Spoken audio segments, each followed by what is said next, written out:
Good afternoon. My name is Stefania Coronado, and I am with Fondazione Bruno Kessler in Italy.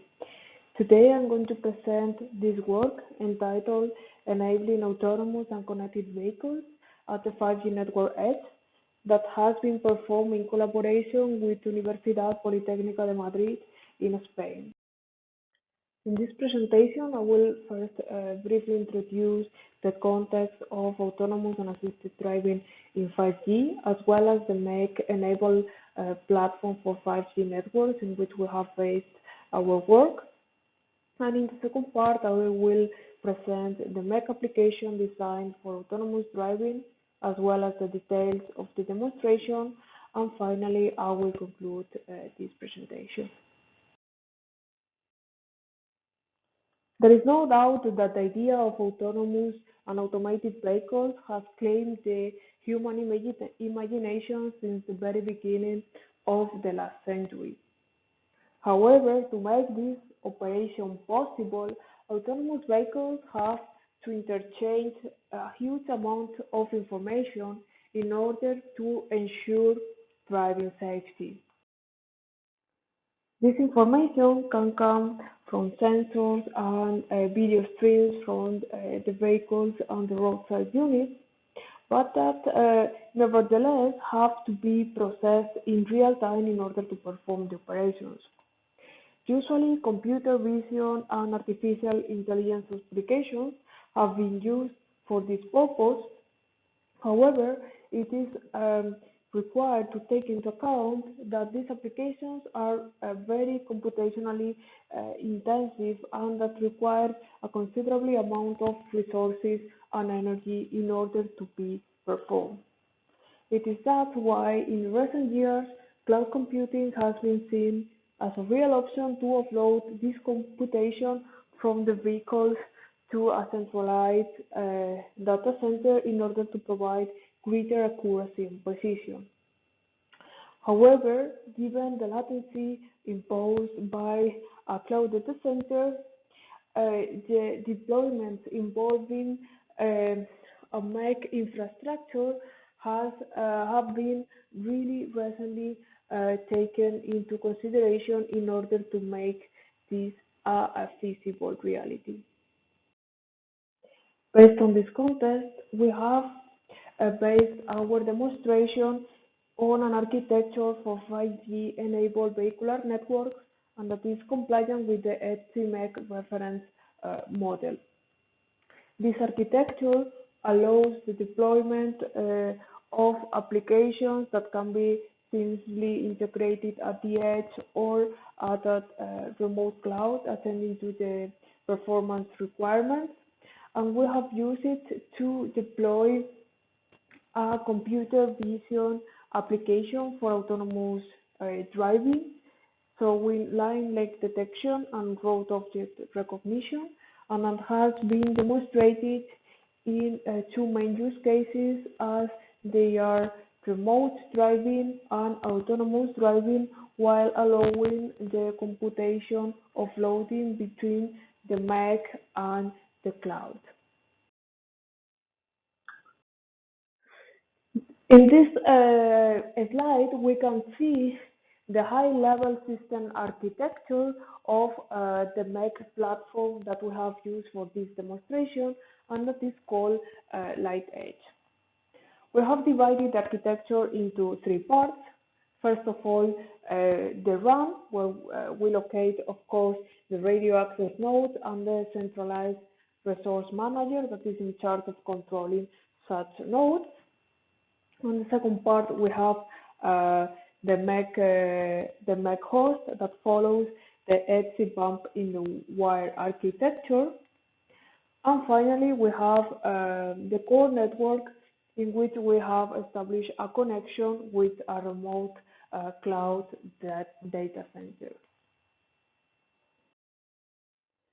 In this respect, following in the MEC host, we can find first the Light Edge MEC platform that is in charge of configuring the DNS entries as well as the traffic rules to make possible the deployment of these applications. In the same manner, it is in charge of allocating the required virtual infrastructure and, of course, of handling the life cycle manager of the applications.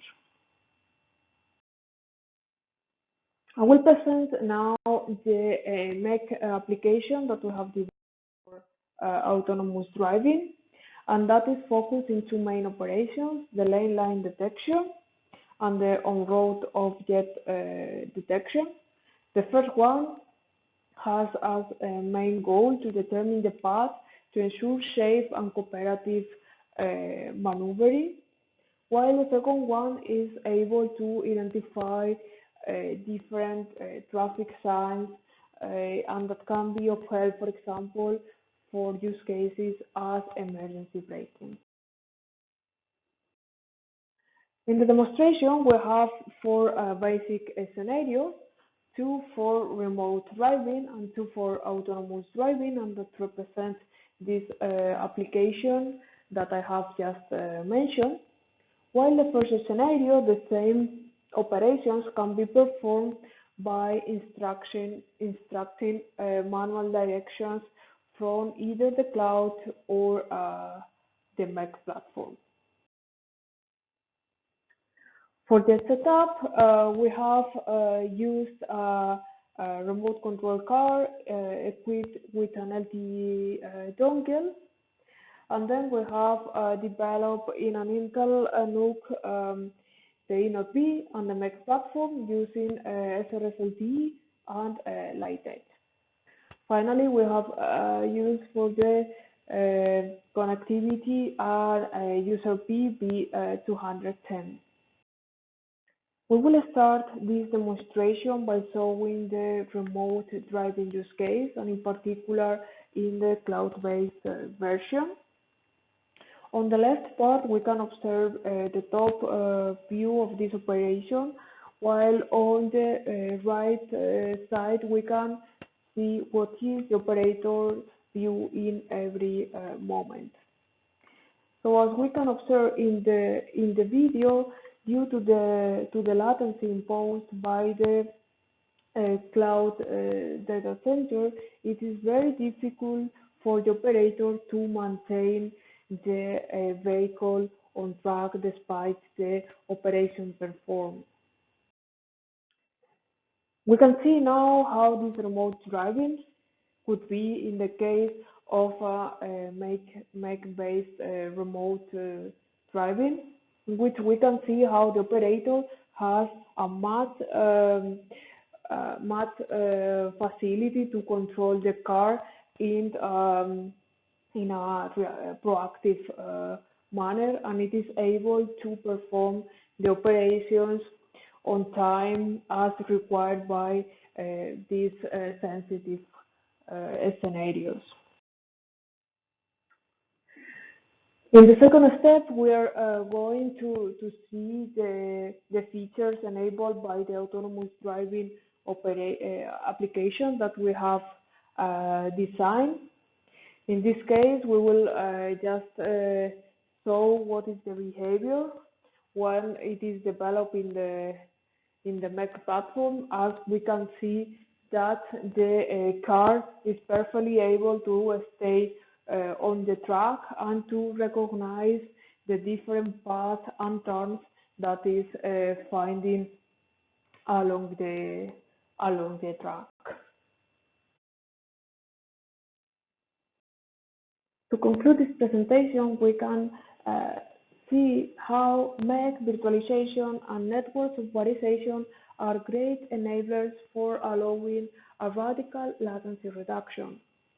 In this demonstration, we have proved this by using our lightweight MEC platform, in which we have deployed several artificial intelligence based applications for assisted driving, and in which we have demonstrated two practical use cases as they are remote driving and autonomous driving by allowing computation offloading between edge and centralized clouds.